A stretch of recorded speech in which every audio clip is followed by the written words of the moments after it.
Beracah AG சபை வழங்கும் சத்தியத்தின் நேரம். கர்த்தருடைய பரிசுத்த நாமத்திற்கு மகிமை உண்டாவதாக. மீண்டுமாய் சத்தியத்தின் நேரம் நிகழ்ச்சியின் மூலம் உங்களோடு கர்த்தருடைய வார்த்தையை பகிர்ந்து கொள்வதில் மிகவும் சந்தோஷப்படுகிறேன்.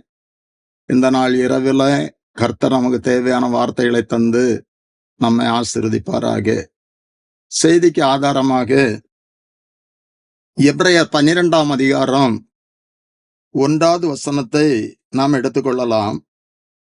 ஆகையால் மேகம் போன்ற இத்தனை திரளான சாட்சிகள் நம்மை சூழ்ந்து கொண்டிருக்க, பாரமான யாவற்றையும் நம்மை சுற்றி நெருங்கி நிற்கிற பாவத்தையும் தள்ளிவிட்டு, விசுவாசத்தை துவக்குகிறவரும் முடிக்கிறவருமாயிருக்கிற இயேசுவை நோக்கி நமக்கு நியமித்திருக்கிற ஓட்டத்தில் பொறுமையோட ஓட கடவோம் என்று சொல்லப்பட்டு இருக்கிறது. அன்பான தேவனுடைய பிள்ளைகளே, எபிரேயர் 12ஆம் அதிகாரம் 1வது வசனத்துல சொல்லப்பட்டு இருக்கின்ற அந்த சத்தியத்தின்படி ஒரு ஆத்துமா நடக்கும் என்று சொன்னால், நிச்சயமாகவே நான் ஒரு வெற்றியுள்ள கிறிஸ்தவ ஜீவியம், ஒரு வெற்றியுள்ள கிறிஸ்தவ ஓட்டம் நாம் ஓட முடியும். இதுல அந்த வசனம் ஆரம்பிக்கிறது, ஆகையால் மேகம் போன்ற இத்தனை திரளான சாட்சிகள் நம்மை சூழ்ந்து கொண்டிருக்க. 11ஆம் அதிகாரத்துல அநேக சாட்சிகள் சொல்லப்பட்டு இருக்கிறது. விசுவாச வீரர்களை குறித்து 11ஆம் அதிகாரம் நமக்கு வெளிப்படுத்துகிறது. அந்த 11ஆம் அதிகாரம் முடிந்து 12ஆம் அதிகாரம் ஆரம்பிக்கும் போது, ஆகையால் இத்தனை மேகம் போன்ற இத்தனை திரளான சாட்சிகள் நம்மை சூழ்ந்து கொண்டிருக்க அப்படி என்று சொல்லி இந்த வசனத்துல முக்கியமாக ஒரு 2 காரியங்கள் சொல்லப்பட்டு இருக்கிறது. அநேக காரியங்கள் அதுல சொல்லப்பட்டு இருந்தாலும் முக்கியமா 2 காரியத்தை உங்களுக்கு இந்த இரவுல நான் அடையாளப்படுத்த விரும்புகிறேன். பாரமான யாவற்றையும் நெருங்கி நிற்கிற பாவத்தையும் தள்ளிவிட்டு நாம் ஓடணும். இயேசுவை நோக்கி நமக்கு நியமித்திருக்கிற ஓட்டத்துல பொறுமையோடு ஓட கடவோம் என்று சொல்லப்பட்டு இருக்கிறது. அநேக சத்தியங்கள் அடங்கிய ஒரு வசனமா இது காணப்படுகிறது. இதுல நான் இந்த இரவுல 2 காரியத்தை உங்களுக்கு நினைவுபடுத்த விரும்புகிறேன். பாரமான யாவற்றையும் நெருங்கி நிற்கிற பாவத்தையும். நான் நம்முடைய வாழ்க்கையில பாரமான காரியங்களை நாம் தள்ளிவிட்டு ஓட வேண்டும். இன்றைக்கு அதிகமான பாரங்கள், கவலைகள் கிறிஸ்தவ ஜீவியத்துல வெற்றி உள்ள ஒரு கிறிஸ்தவ ஜீவியம் செய்ய முடியாதபடி, ஆவிக்குரிய ஜீவியத்துல நாம் சரியாக ஓட முடியாதபடி பாரங்கள், கவலைகள் நம்மை நெருக்குகிறது. அந்த கவலைகளை, அந்த பாரங்களை நான் தள்ளிவிட்டு ஓட வேண்டுமா? இந்த பாரங்களை குறித்து சில வசனங்களை உங்களுக்கு நினைவுபடுத்தி, இந்த பாரத்தை தள்ளிவிட்டு ஓடிய ஒரு நபரையும் உங்களுக்கு அடையாளப்படுத்தி, அதுபோல பாவத்தை குறித்து சில வசனங்களை நினைவுபடுத்தி, பாவத்தை தள்ளிவிட்டு ஓடின ஒரு நபரையும் உங்களுக்கு நினைவுபடுத்தி நான் ஜெபிக்க விரும்புகிறேன். முதலாவதாக இந்த பாரங்களை குறித்து வேதத்துல நாம் அநேக இடங்கள்ல வாசிக்க முடியும். முதலாவதாக நான் உங்களுக்கு சொல்லுகிறேன், யாத்ராகமம் 18ஆம் அதிகாரம் 18வது வசனத்துல இப்படியாக சொல்லப்பட்டு இருக்கிறது, நீரும் உம்மோடு இருக்கிற ஜனங்களும் தொய்ந்து போவீர்கள், இது உமக்கு மிகவும் பாரமான காரியம், நீர் ஒருவராய் இதை செய்ய உமாலே கூடாது அப்படி என்று சொல்லப்பட்டு இருக்கிறது. இது எந்த சூழ்நிலையில என்று சொன்னால், வேதம் படித்தவர்களுக்கு நன்றாய் தெரியும். மோசேயுடைய மாமன் எத்ரோ மோசேயினால் திருப்பி அனுப்பி விடப்பட்ட மனைவியும் பிள்ளைகளை அழைத்து கொண்டு மோசேயை பார்ப்பதற்காக வருகிறார். ஊழியத்து நிமித்தம், ஊழியத்திற்கு தடையாய் இருக்கக்கூடாது என்கிற காரணத்தினால மனைவி பிள்ளைகளை தன்னுடைய வீட்டிற்கு, மாமா வீட்டிற்கு அனுப்பிவிட்டார். இப்பொழுது எத்ரோ இஸ்ரவேல் ஜனங்களுக்கு கர்த்தர் செய்த எல்லா அற்புதங்களையும் அதிசயங்களையும் அறிந்து கேள்விப்பட்டு மீண்டுமாய் மனைவி பிள்ளைகளை அழைத்து கொண்டு மோசையை சந்திக்க வருகிறார். வேதம் அப்படித்தான் சொல்லுகிறது. மோசையினால் திருப்பி அனுப்பிவிடப்பட்ட மோசையினுடைய மனைவி 2 பிள்ளைகள் அழைத்து கொண்டு வருகிறார். இப்பொழுது எத்ரோ சொல்லி அனுப்புகிறார், நானும் பிள்ளைகளும் வந்திருக்கிறோம் அப்படி என்று சொல்லி. இந்த 18ஆம் அதிகாரம் 5-6 வசனங்கள் இப்படியா சொல்லுகிறது. மோசையினுடைய மாமனாகிய எத்ரோ மோசையின் குமாரரோடும் அவன் மனைவியோடும் கூட அவன் பாளையம் இறங்கியிருந்த தேவ பர்வதத்தினிடத்தில் வனாந்திரத்திற்கு வந்து, எத்ரோ என்னும் உம்முடைய மாமனாகிய நானும் உம்முடைய மனைவியும் அவளோடு கூட அவளுடைய 2 குமாரரும் உம்மிடத்தில் வந்திருக்கிறோம் என்று மோசைக்கு சொல்லி அனுப்பினான். இப்போ உம்முடைய மனைவி பிள்ளைகள் நான் எல்லாரும் உம்மை பார்க்க வந்திருக்கிறோம் என்று சொல்லி அனுப்பிய போது மோசே, அடுத்த வசனத்தில் சொல்லப்பட்டு இருக்கிறது, அப்பொழுது மோசே தன் மாமனுக்கு எதிர்கொண்டு போய் அவனை வணங்கி முத்தம் செய்தான். மோசையினுடைய ஒரு நல்ல காரியத்தை பாருங்க. மாமாவை வணங்கி அவனை முத்தம் செய்கிறான். இன்றைக்கு நம்முடைய வாழ்க்கையில நம்முடைய உறவுகள் இப்படிப்பட்டதாக இல்லை. அநேக குடும்பங்களிலே அநேக பிரச்சனைகள். இங்கே மோசை மாமன் வந்திருக்கிறார் என்று சொன்னபோது போய் வணங்கி அவனை முத்தம் செய்தானா. மருமகன் மாமனுக்கு முத்தம் கொடுக்கிறாரு. கடந்த நாட்களில ஒரு குடும்பத்துல பிரச்சனைன்னு சொல்லி அவர்கள் சொன்ன ஒரு காரியம் எனக்கு ஞாபகத்துக்கு வருகிறது. மாமனுக்கும் மருமகனுக்கும் சண்டை ஏற்பட்டு இருக்கிறது. இதுல மருமகன் மாமனுடைய காதை கடித்து துண்டாக எடுத்து விட்டாராம். அப்படிப்பட்டதான உறவுகள் இந்த நாட்களில் காணப்படக்கூடிய ஒரு சூழ்நிலை இருக்கிறது. ஆனால் அந்த நாட்களில மாமனை அவன் வணங்கி முத்தம் செய்தான். தொடர்ந்து கர்த்தர் செய்த அற்புதங்களை எல்லாம் 2 பகிர்ந்து கொள்ளுகிறார்கள். இப்பொழுது எத்ரோ சர்வாங்க தகன பலிகளை கர்த்தருக்கு செலுத்தினான் என்று சொல்லி பார்க்கிறோம். அதுக்கப்புறம் போஜனம் பண்ணுகிறார்கள். தொடர்ந்து மோசே ஜனங்களை நியாயம் விசாரிக்கிறார். காலையிலிருந்து இரவு வரை ஜனங்களை நியாயம் விசாரித்து கொண்டிருக்கிறார். இதை பார்த்த எத்ரோ சொல்லுகிறாரு, இது உமக்கு கஷ்டமான காரியம், இது உமக்கு அதிகமான பாரம். நன்றாய் புரிந்து கொள்ளுங்கள். இன்றைக்கு நாமும் கூட குடும்ப பாரங்களை சுமக்கிறவர்களாய் காணப்படுகிறோம். இங்க மோசே அந்த ஜனங்களுடைய பாரங்களை, அந்த ஜனங்களுடைய நியாயங்களை விசாரிப்பதற்காக காலை முதல் இரவு வரை இருக்கிறார். ஜனங்கள் வந்து அமர்ந்திருக்கிறார்கள். இப்பொழுது எத்ரோ ஒரு அந்நிய தெய்வத்தை ஆராதிக்கிற ஒரு மனிதன் மோசையினிடத்துல ஆலோசனை சொல்லுகிறார், இது உமக்கு பாரமான காரியம், நீரும் உம்முடைய ஜனங்களும் சோர்ந்து போவீர்கள். பாரங்களை தள்ள வேண்டும். அன்பான தேவனுடைய பிள்ளைகளை, இந்த இரவில நான் உங்களுக்கு சொல்லுகிற செய்தி, இன்றைக்கு நாமும் அநேக பாரங்களை சுமந்து தவிக்கிறோம். கொரிந்தியருக்கு எழுதும்போது 2 கொரிந்தியர் 5ஆம் அதிகாரம் 4வது வசனத்துல பவுல் எழுதுகிறார், இந்த கூடாரத்திலே பாரம் சுமந்து தவிக்கிறோம் என்று சொல்லு. இந்த கூடாரத்துல, சரீரமாகிய இந்த கூடாரத்துல நாம் பாரம் சுமந்து தவிக்கிறோம், அநேக பாரங்கள். ஆனால் ஒன்றை இந்த இரவில உங்களுக்கு சொல்லுகிறேன், நம்முடைய பாரங்களை நாம் பகிர்ந்து கொள்ள வேண்டும். இங்கே எத்ரோ தான் மோசைக்கு சொல்லுகிறார், 1000க்கு அதிபதிகளும் உண்மையானவர்களை நீர் தெரிந்து கொண்டு 1000க்கு அதிபதிகளையும் 100க்கு அதிபதிகளையும் 50க்கு அதிபதிகளையும் 10க்கு அதிபதிகளையும் ஏற்படுத்தும். முக்கியமான காரியத்தை உம்மிடத்தில் கொண்டு வரட்டும், மற்ற காரியங்களை அவர்கள் தீர்க்கட்டும். எவ்வளவு நல்ல ஒரு ஆலோசனை. இன்றைக்கும் கூட சில குடும்பங்களில குடும்ப தலைவர் மட்டும் பாரத்தை சுமப்பாருங்க. இல்லைன்னு சொன்னா குடும்ப தலைவி பெண்கள் மட்டும் எல்லா பாரத்தையும் சுமப்பாங்க. அநேக குடும்பங்களா நான் பார்த்திருக்கிறேன். இந்த வார்த்தையை கேட்டுக்கொண்டிருக்கிற தேவ பிள்ளைகளை, உங்களுடைய குடும்பங்களிலும் கூட இப்படிப்பட்டதான சூழ்நிலைகள் காணப்படலாம். பாரத்தை ஒருவரே சுமக்கிறது. சில குடும்பங்கள்ல ஆண்கள் வேலை செய்வாங்க, சம்பளத்தை வீட்டுல மனைவிட்ட கொண்டு கொடுப்பாங்க. மனைவிதான் எல்லா வரவு செலவும் பார்க்கணும், எல்லா பாரத்தையும் மனைவி தான் சுமக்கணும். சில குடும்பங்கள்ல கணவனே எல்லா பாரத்தையும். இதுல நாம் பகிர்ந்து கொள்ள வேண்டிய காரியங்களை பகிர்ந்து கொள்ள வேண்டும். அப்பொழுது நம்முடைய பாரங்கள் குறையும்.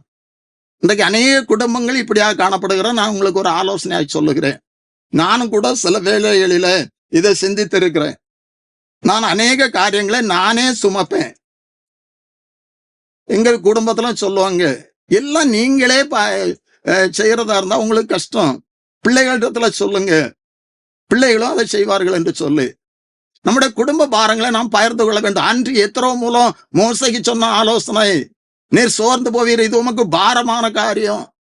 இன்றைக்கு இரவில் நாம் தியானிக்கிற செய்தி, பாரத்தை நாம் தள்ளிவிட்டு ஓட வேண்டும்.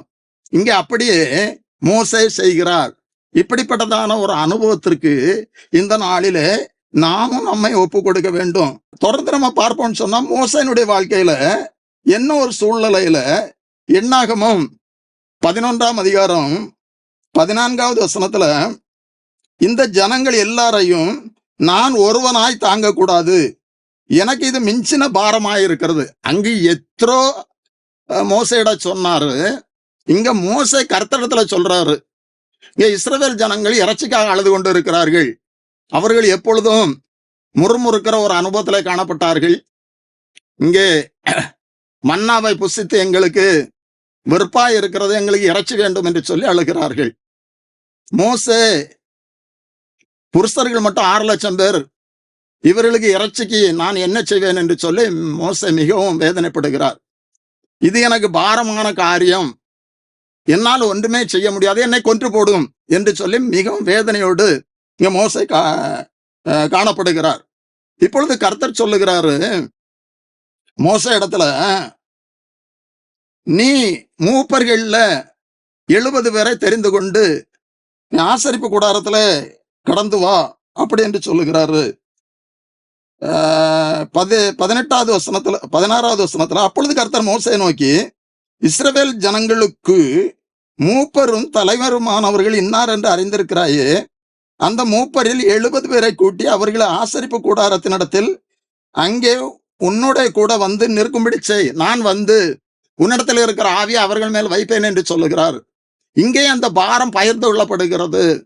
மோசே என்னால் முடியாது, இந்த பாரத்தை நான் ஒருவனாய் சுமக்க முடியாது என்று சொன்னபோது கர்த்தர் அங்கே 70 பேரை அழைக்க சொல்லி அவர்கள் மேல் அந்த பாரத்தை அவர் வைக்கிறார். இதன் மூலம் நான் உங்களுக்கு சொல்லுகிற செய்தி, அன்பான தேவனுடைய பிள்ளைகளை, நம்முடைய பாரங்களை நாம் ஒருவராய் சுமக்க முடியாது. குடும்ப பாரத்தை எல்லாம் நாம் அதை பகிர்ந்து கொள்ள வேண்டும். செய்தியினுடைய தலைப்பு, பாரத்தையும் பாவத்தையும் தள்ளிவிட்டு நம்ம ஓடணும். முதலாவது பாரத்தை குறித்து நான் சொல்லி கொண்டு இருக்கிறேன். இன்றைக்கு அநேக பேர் தங்களுடைய வாழ்க்கையில சுமக்க முடியாத பாரங்கள், கவலைகள், வேதனைப்பட்டு கொண்டு இருக்கிறார்கள். இந்த இரவில கர்த்தர் உங்களுக்கு உதவி செய்வார். இந்த வார்த்தையின்படி உங்களுடைய பாரங்களை பகிர்ந்து கொள்ளுங்கள். அதை விட முக்கியமாக நாம் எல்லாருக்கும் ஆறுதலான ஒரு வசனம், சங்கீதம் 55ஆம் அதிகாரம் 22வது வசனம், கர்த்தர் மேல் உன் பாரத்தை வைத்து விடு, அவர் உன்னை ஆதரிப்பார். நாம் ஒவ்வொருவரும் பாரம், சில வேளைகளில நம்முடைய மனது ரொம்ப வேதனைப்படுகிறது, அநேக காரியங்களை குறித்து மிகவும் பாரப்படுகிறோம். கர்த்தருடைய வார்த்தை இந்த இரவில சொல்லுகிறது, கர்த்தர் மேல் உன் பாரத்தை வைத்து விடு, உன் பாரத்தை என் மேல் வைத்து விடு, கர்த்தர் மேல் உன் பாரத்தை வைத்து விடு, அவர் உன்னை ஆதரிப்பார். அவர் நம்மை ஆதரிக்கிற தேவன். நான் குடும்பத்துல சில வேளைகளில ஒருவர், நான் சொன்னேன் நம்முடைய குடும்ப பாரத்தை ஒவ்வொரு ஷேர் பண்ணணும், பகிர்ந்து கொள்ளணும். ஆனா சில நேரங்கள்ல அதை வித்தியாசமாய் ஒருவருடைய பாரத்தை ஒருவர் மேல் அதை வித்தியாசமான முறையில வெளிப்படுத்தும் போது அது குடும்பத்துல பிரச்சனைகளும் வரும். நாம் பகிர்ந்து கொண்டு ஒன்று சேர்ந்து குடும்பத்துல நம்ம ஒரு ஐக்கியம் உள்ளவர்களா இருப்போம் என்று சொன்னால் அங்க ஒரு சமாதான ஆசீர்வாதம் இருக்கும். இதே வேளையில நான் மட்டுமே பாரத்தை சுமக்கிறேன் என்று சொல்லி அதனால குடும்பத்துல சில காரியங்கள்ல பிரச்சனைகள் வருவதற்கு வாய்ப்பு இருக்கிறது. அன்பான தேவனுடைய பிள்ளைகளை, இதெல்லாம் புரிந்து கொண்டு நான் கர்த்தர் மேல் பாரத்தை வைக்க வேண்டும்.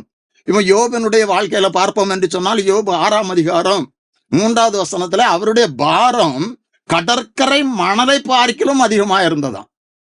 அவருடைய பாரம் கடற்கரை மணலை பார்க்கிலும் என் பாரம் அதிகமா இருக்கிறது என்று சொல்லி யோபு சொல்லுகிறார். ஆனால் அந்த யோபு அவருடைய பாரத்தை எல்லாம் கர்த்தர் மேல் வைத்தார். அவர் என்னை கொன்று போட்டாலும் அவர் மேல் நம்பிக்கையா இருப்பேன் என்று சொன்னார். நான் போகும் வழி அவர் அறிவார், என்னை சோதித்த பின்பு நான் பொன்னாக விளங்குவேன் என்று சொன்னார். அந்நிய கண்களாலே அல்ல, என் சொந்த கண்களால் அவரை பார்ப்பேன் என்று சொன்னார். அப்படியே அந்த பாரத்தை எல்லாம் கர்த்தர் மேல் வைத்து விட்டு அவர் ஓடினார். அவர் மிகவும் நெருக்கப்பட்டு எல்லாம் இழந்த சூழ்நிலையிலும் கூட அவர் பாரத்தை தள்ளினாரு. பாரம் கடற்கரை மணற்பாடிகளும் அதிகமா இருக்கிறது என்று சொன்னாலும் கூட அந்த பாரத்தை அவர் கர்த்தர் மேல வைத்தார். இந்த இரவுல நம்முடைய பாரங்களை, நம்முடைய கவலைகளை கர்த்தர் பேர்ல வைப்போம் தேவ பிள்ளைகளை. இன்னும் கூட லூக்கா 21 34 வசனத்துல, உங்கள் இருதயங்கள் பெருந்தெண்டியினாலும் வெறியினாலும் லௌகீக கவலைகளினாலும் பாரமடையாதபடி, உங்கள் இருதயங்கள் லௌகீக கவலைகளினால் பாரமடையாதபடி நம்ம எச்சரிக்கையா இருக்க வேண்டுமா? இந்த உலக பிரகாரமான கவலைகளால நம்முடைய இருதயம் பாரமடையாதபடி நாம் காத்துக்கொள்ள வேண்டும் என்று சொல்லப்பட்டு இருக்கிறது. அதற்கு ஆதாரமாக 1 நாளாகமம் 4 9-10 வசனங்களை நான் வாசிக்கிறேன். யாபேஸ் தன் சகோதரரை பார்க்கலும் கனம் பெற்றவனாயிருந்தான். அவன் தாய், நான் துக்கத்தோட அவனை பெற்றேன் என்று சொல்லி அவனுக்கு யாபேஸ் என்று பெயரிட்டாள். இந்த வசனத்துல யாபேஸ் சகோதரரை பார்க்கலாம் கனம் பெற்றவனாய் இருந்தான் என்று சொல்லப்பட்டு இருக்கிறது. ஆனால் அவனுடைய தாய், நான் துக்கத்தோட பெற்றேன் என்று சொல்லி யாபேஸ். அப்படி என்று சொன்னால், யாபேஸ் என்று சொன்னால் துக்கம் என்று அர்த்தம். இப்ப யாபேசுடைய வாழ்க்கை ஒரு பாரம் நிறைந்த வாழ்க்கையாக இருக்கிறது. துக்கத்தோட பெற்றேன் என்று சொல்லி அவன் வளர்ந்து அவன் ஒரு அறிவை அடைந்த போது அடுத்த வசனம் சொல்லுகிறது, பாரத்தை கர்த்தர் மேல் வை, கர்த்தர் மேல் உன் பாரத்தை வைத்து விடு என்று சொல்லப்பட்டு இருக்கிறது. பாரத்தை தள்ளிவிட்டு ஓட வேண்டும் என்று சொல்லப்பட்டு இருக்கிறது. இங்கே யாபேஸ் இந்த பாரத்தை கர்த்தர் மேல வைக்கிறாரு, அந்த பாரத்தை தள்ளிவிட்டு ஓடுகிறார். 10வது வசனம் ரொம்ப முக்கியமான ஒரு வசனம், நம்முடைய வாழ்க்கைக்கு ஒரு பாடமான ஒரு வசனம். இங்க யாபேஸ் ஜெபிக்கிறாரு. யாபேஸ் இஸ்ரவேலின் தேவனை நோக்கி, தேவரீர் என்னை ஆசீர்வதி, என்னை எல்லை பெரிதாக்கி உம்முடைய கரம் என்னோடு இருந்து தீங்கி என்னை துக்கப்படுத்தாதபடி அதற்கு என்னை விலக்கி காத்தருளும் என்று வேண்டிக் கொண்டான். அவன் வேண்டிக் கொண்டதை தேவன் அருளினார். அப்படி என்று சொன்னால், நான் இந்த இரவு வேளையில உங்களுக்கு சொல்லுகிறேன் தேவ பிள்ளைகளை, தாயை சொன்னால் துக்கத்தோடு பெற்றேன் என்று சொல்லி, அப்படி என்று சொன்னால் யாபேசுடைய வாழ்க்கை ஒரு பாரம் நிறைந்த வாழ்க்கை. அந்த பாரத்தை கர்த்தர் பேர்ல வைத்தான், கர்த்தர் மேல வைத்தான். அந்த பாரத்தை தள்ளிவிட்டு ஓடினான். அதற்கு அவன் தேவனை நோக்கி ஜெபிக்கிறான். தேவரீர் என்னை ஆசீர்வதித்து, தேவரீர் என் அம்மா என்ன, என் குடும்பம் என்னை ஆசீர்வதிக்க முடியாது, என் பெற்றோர் என்னை ஆசீர்வதிக்க முடியாது. சகோதரர்களை பார்க்கலாம் கனம் பெற்றவனாக இருந்தான். எத்தனை சகோதரர்கள் என்று சொல்லப்படவில்லை, ஆனாலும் சகோதரர்களை பார்க்கலாம் கனம் பெற்றவனாக இருந்தான். இந்த இரவுல நம்முடைய வாழ்க்கையில அப்படி கர்த்தர் கிரியை செய்வார் தேவ பிள்ளைகளை. குடும்பத்துல உங்களை உயர்த்துவார். உங்களுடைய பாரங்களை இந்த இரவில தள்ளிவிட்டு ஓட வேண்டும், கர்த்தர் பேர்ல வைக்க வேண்டும். இங்க யாபேஸ், தேவரீர் என்னை ஆசீர்வதித்து, என் பெற்றோர் என்னை ஆசீர்வதிக்க முடியாது, நீர் என்னை ஆசீர்வதிக்கணும். தேவ பக்தர்கள் எல்லாம், தேவ தாசர்கள் எல்லாம் இதை உணர்ந்து கொண்ட காரணத்தினால்தான் அநேக சூழ்நிலையில் நம்ம பார்க்கிறோம், கர்த்தரை நோக்கி கூப்பிட்டார்கள். கர்த்தர் ஆபிரகாம், ஈசாக்கு, யாக்கோபு இவர்களை எல்லாம் கர்த்தர் அதிகமாக ஆசீர்வதித்தார். இவர்கள் ஆசீர்வாதத்தை தேடி போகவில்லை, அவர்களை தேடிய ஆசீர்வாதம் வந்தது. அதனால்தான் நமக்கு சொல்லப்பட்டு இருக்கிற ஒரு வேத வாக்கியம், முதலாவது தேவனுடைய ராஜ்யத்தை அவருடைய நீதியும் தேடுங்கள், இவைகளெல்லாம் கூட கொடுக்கப்படும். நான் கர்த்தருடைய நீதியும் அவருடைய ராஜ்யத்தையும் நம்ம தேடும் போது இந்த உலக பிரகாரமான ஆசீர்வாதம் எல்லாம் நமக்கு கொடுக்கப்படும். என்ன ஒரு காரியத்தை நான் உங்களுக்கு சொல்ல விரும்புகிறேன், இந்த உலக பிரகாரமான அநேக பேர் அநேக ஆசீர்வாதங்களோடு காணப்படலாம், ஆனா அவர்கள் சமாதானம் இல்லாதபடி காணப்படுகிறார்கள். நீதிமொழிகள் 10 வசனம் சொல்லுகிறது, கர்த்தருடைய ஆசீர்வாதமே ஐஸ்வர்யத்தை தரும், அதனுடைய அவர் வேதனையை கூட்டார் என்று சொல்லி. அப்படி என்று சொன்னால், நான் ஏன் சொல்லுகிறேன் என்று சொன்னால், இங்க யாபேசு தேவரீர் என்னை ஆசீர்வதித்து, ஒரு மனிதனுடைய ஆசீர்வாதத்தை அவன் எதிர்பார்க்கவில்லை, கேட்கவில்லை.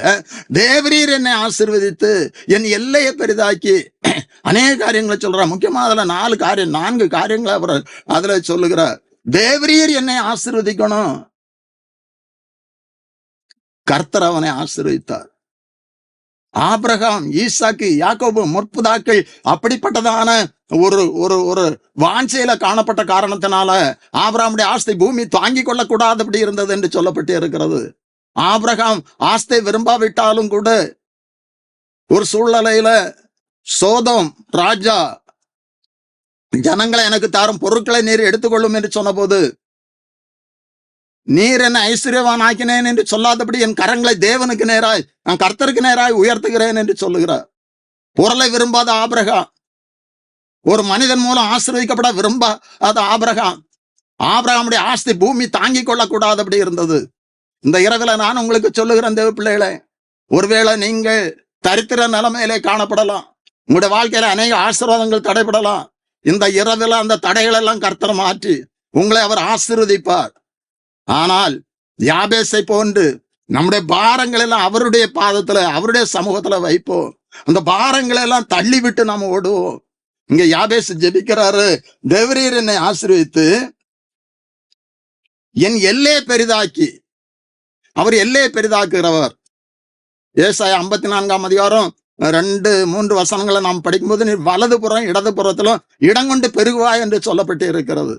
நம்மை அவர் பெருக செய்கிற கருத்தை, தேவரின் எல்லை பெரிதாக்கி உம்முடைய கரம் என்னோடு இருந்து, ஒரு மனிதனுடைய கரம் அல்ல, உம்முடைய கரம் என்னோடு இருந்து தீங்கு என்னை துக்கப்படுத்தாதபடி.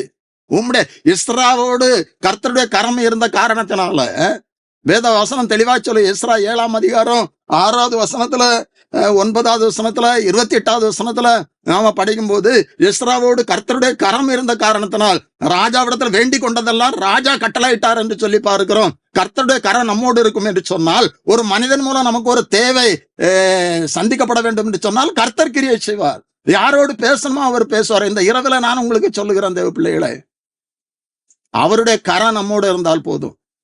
மனிதர்கள் நம்மோடு இல்லாவிட்டால் பரவாயில்ல, நம்ம நேசிக்கிறவர்கள் நம்மை வெறுக்கலாம், கைவிடலாம், ஆனால் கைவிடாத கர்த்தர் நம்மோடு இருக்கிறார். உம்முடைய கரம் என்னோடு இருந்து தீங்கு என்னை துக்கப்படுத்தாதபடி, தீங்கு என்னை துக்கப்படுத்தாதபடி.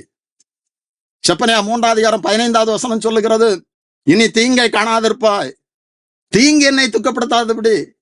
இந்த அநேக தீங்குகள் திடீரென்று சொல்லி அநேக பிரச்சனைகள் காணப்படுகிறது. அப்படிப்பட்டதான பிரச்சனைகளிலிருந்து இந்த இரவில கர்த்தர் நம்மை விடுவிப்பார், உங்களை காப்பார். இங்க ஒரு 4 காரியங்களை அவர் கேட்கிறார். தேவரீர் என்னை ஆசீர்வதித்து என் எல்லை பெரிதாக்கி உம்முடைய கரம் என்னோடு இருந்து தீங்கு என்னை துக்கப்படுத்தாதபடி அதற்கு என்னை விலக்கி காத்தரலும் அப்படி என்று சொன்ன போது என்று வேண்டிக் கொண்டான். அவன் வேண்டிக் கொண்டதை தேவன் அருளினார். இந்த பாரத்தை கர்த்தர் மேல் வைக்கிறான், பாரத்தை தள்ளி விடுகிறான். இந்த இரவுல நம்மை நெருங்கி நிற்கிற வேதம் அப்படித்தான் சொல்லுகிறது. பாரமான யாவற்றையும் நம்ம தள்ளிவிட்டு ஓடணும். அப்படி என்று சொன்னால், முதலாவது பாரத்தை குறித்து நான் உங்களுக்கு சொன்னேன். தொடர்ந்து பாவத்தை குறித்து ஒரு காரியத்தை உங்களுக்கு சொல்லி நம்ம ஜெபிக்க போகிறோம். அதுல 2 காரியத்தை மீண்டும் நான் உங்களுக்கு நினைவுபடுத்துகிறேன். பாரமான யாவற்றையும், நம்மை சுற்றி நெருங்கி நிற்கிற பாவத்தையும், நம்மை சுற்றி நெருங்கி நிற்கிற பாவத்தையும். ஒவ்வொருவரும் நம்முடைய வாழ்க்கையில இந்த 2 அனுபவத்திலும் ஒரு ஜெயத்தை பெறணும். பாரமான யாவற்றையும் சுற்றி நெருங்கி நிற்க. இன்றைக்கு பாவம் சுற்றி நெருங்கி நிற்கிறது. பல நூற்றாண்டுகளுக்கு முன்பாகவே இந்த வார்த்தை எழுதப்பட்டிருந்தாலும் கூட இந்த நாட்களில பாவம் அதிகமாய் காணப்படுகிறது. இந்த பாவத்தை, நம்மை சுற்றி நெருங்கி நிற்கிற பாவத்தை நாம் தள்ளிவிட்டு ஓட வேண்டும் என்று சொல்லப்பட்டு இருக்கிறது. இந்த பாவத்தை குறித்து வேதம் என்ன சொல்லுகிறது? ஆதியாகமம் 4ஆம் அதிகாரம் 7வது வசனத்துல காயினிடத்துல கர்த்தர் சொன்னாரு. 7வது வசனம், நீ நன்மை செய்தால் மேன்மை இல்லையோ, நீ நன்மை செய்யாதிருந்தால் பாவம் வாசற்படியில் படுத்திருக்கும் அப்படி என்று சொன்னார். நன்றாய் புரிந்து கொள்ள வேண்டும் பிள்ளைகளே. இன்றைக்கு அநேக பேர் பாவத்தை குறித்ததான சரியான ஒரு சிந்தனை இல்லாதபடி, ஒரு அறிவு இல்லாதபடி காணப்படுகிறார்கள். ரட்சிக்கப்பட்டு இருக்கலாம், கர்த்தருடைய பிள்ளைகளாய் நாம் காணப்படலாம். ஆனாலும் நம்முடைய வாழ்க்கையில அநேக நேரங்கள்ல கர்த்தருக்கு பிரியமில்லாத காரியங்கள் காணப்படுகிறது. ஒரு பாவம் செய்வோம் என்று சொன்னால் அந்த பாவம் வாசற்படியில் படுத்திருக்கும் என்று சொல்லப்பட்டு இருக்கிறது. கொஞ்சம் யோசித்து பாருங்க. பாவம் வாசற்படியில் படுத்திருந்தா ஆசீர்வாதம் வர முடியுமா? சில வீடுகளில நாய் வாசற்படியில படுத்திருக்கும், ஆட்கள் உள்ள போக முடியாது. அந்த நாய் எழும்பினாதான் ஆள் உள்ள வர முடியும். நம்முடைய குடும்பங்களில வாசற்படியில பாவம் படுத்திருக்க கூடாது. இன்னும் பாவத்தை குறித்து அநேக வசனங்கள் வேதத்துல சொல்லப்பட்டு இருக்கிறது.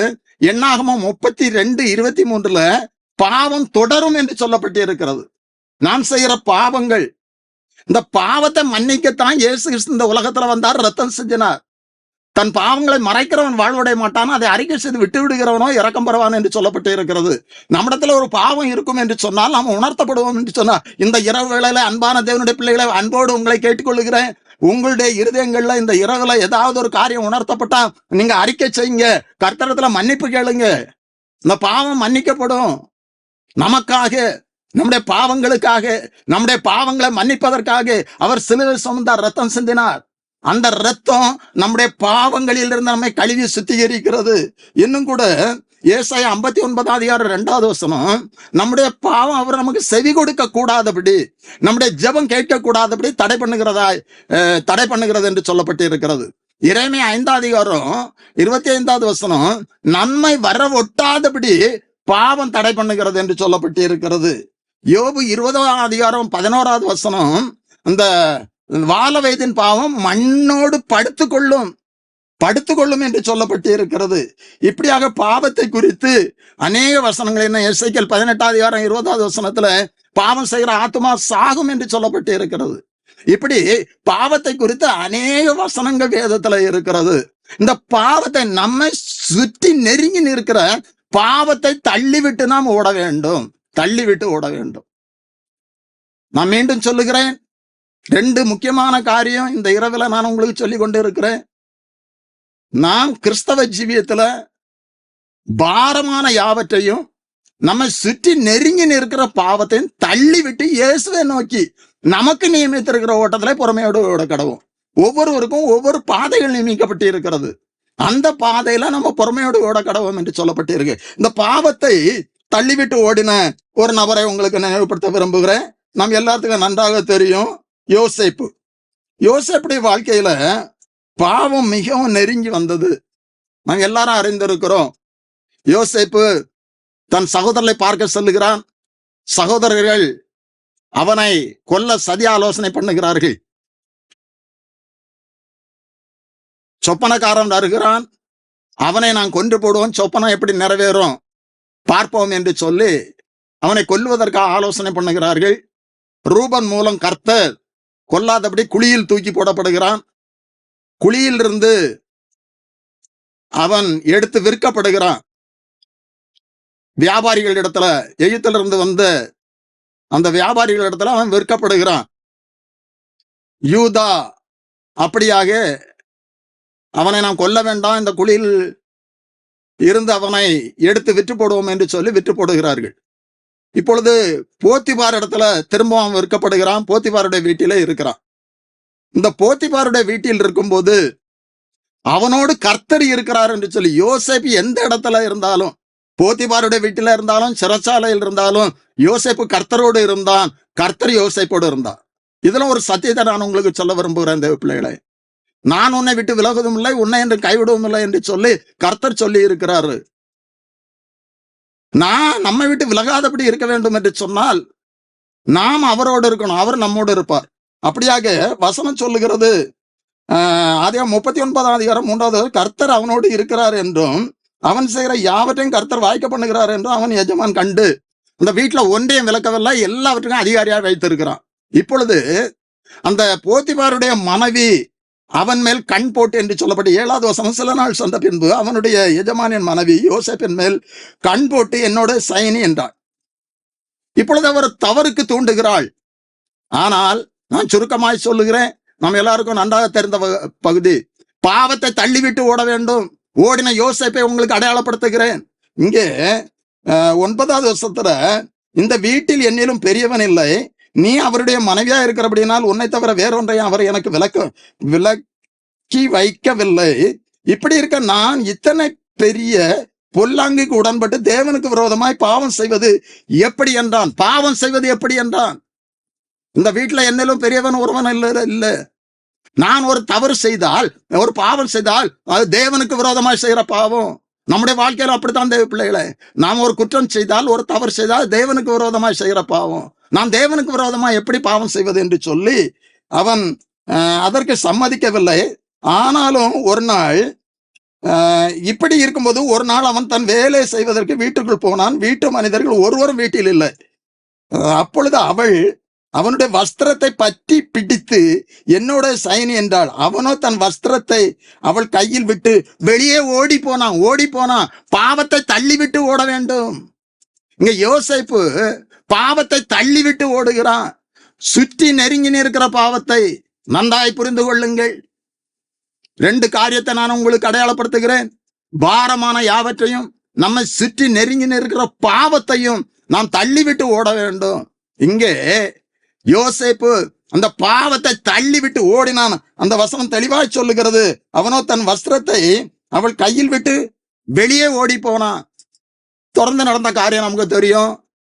கணவன் வந்த உடனே இப்படியாக அந்த வஸ்திரத்தை காட்டி என்னைக்கு மோசம் பண்ண வந்தான், நான் சத்தம் போட்ட போது அவன் ஓடி விட்டான் என்று சொல்லி இந்த நிமித்தம் சிறைச்சாலையில அடைக்கப்படுகிறான். அங்கேயும் கர்த்தர் கூட இருந்தாரு. அவனை அங்க உயர்த்தினாரு. அதன் மூலம் பார்வோன் சொப்பனம் கண்டு அந்த சொப்பனத்திற்கு அர்த்தம் சொல்லத்தக்கதான ஒரு சூழ்நிலை ஏற்படுத்தினாரு. பார்வோன் அவனை உயர்த்தி எகிப்துக்கு அதிபதியாகி வைத்தான். அன்பான தேவனுடைய பிள்ளைகளை, 2 காரியத்தை இன்றைக்கு இந்த இரவுல தியானிக்க கர்த்தர் நமக்கு உதவி செய்தா. நான் மீண்டும் சொல்லுகிறேன், நம்மை நெருங்கி நிற்க பாரமான யாவற்றையும் நம்மை சுற்றி நெருங்கி நிற்கிற பாவத்தையும் தள்ளிவிட்டு ஓட வேண்டும். இந்த பாரமான காரியத்தை யாபேஸ் தள்ளிவிட்டு ஓடினா பெரிய ஆசீர்வாதத்தை பெற்று கொண்டான். சகோதரர்களை பார்க்கணும் கனம் பெற்றவனா இருந்தான். அப்படியே யோசேப்பு பாவத்தை தள்ளிவிட்டு ஓடினா எகிப்துக்கு அதிபதியாக உயர்த்தப்பட்டான். நம்முடைய வாழ்க்கையிலும் கர்த்தர் அப்படிப்பட்டதான கிரியைகளை செய்வார். ஜெபம் பண்ணும். ஸ்தோத்திரம் அப்பா, ஸ்தோத்திரம், ஸ்தோத்திரம், ஸ்தோத்திரம். எங்களை அதிகமாய் நேசிக்கின்ற எங்கள் பரிசுத்த பரலோகத்தின் பிதாவே, ஆசீர்வாதமான இந்த இரவு வேளைக்காக உமக்கு ஸ்தோத்திரம் அப்பா. இந்த வேளையிலும் தியானித்த வசனத்திற்கு நீங்க ஒப்பு கொடுக்கிறோம். கர்த்தாவே, வேத வசனம் தெளிவாய் சொல்லுகிறது, பாரமான யாவற்றையும் சுற்றி நெருங்கி நிற்கிற பாவத்தையும் தள்ளிவிட்டு இயேசுவை நோக்கி ஓட வேண்டும் என்று சொல்லி, அப்படியே இந்த இரவில் நாங்கள் கர்த்தாவே இந்த வசனத்திற்கு எங்களை ஒப்பு கொடுக்கிறோம் அப்பா. நாங்கள் எங்களுடைய பாரங்களையும் பாவங்களையும் தள்ளிவிட்டு ஓடத்தக்கதாக ஆவியானவர் எங்களுக்கு உதவி செய்யும்படியாக ஜெபிக்கிறோம். இந்த வசனத்தை கிட்ட ஒவ்வொருவருக்காக உடைய நாமத்திலே ஜெபிக்கிறேனப்பா.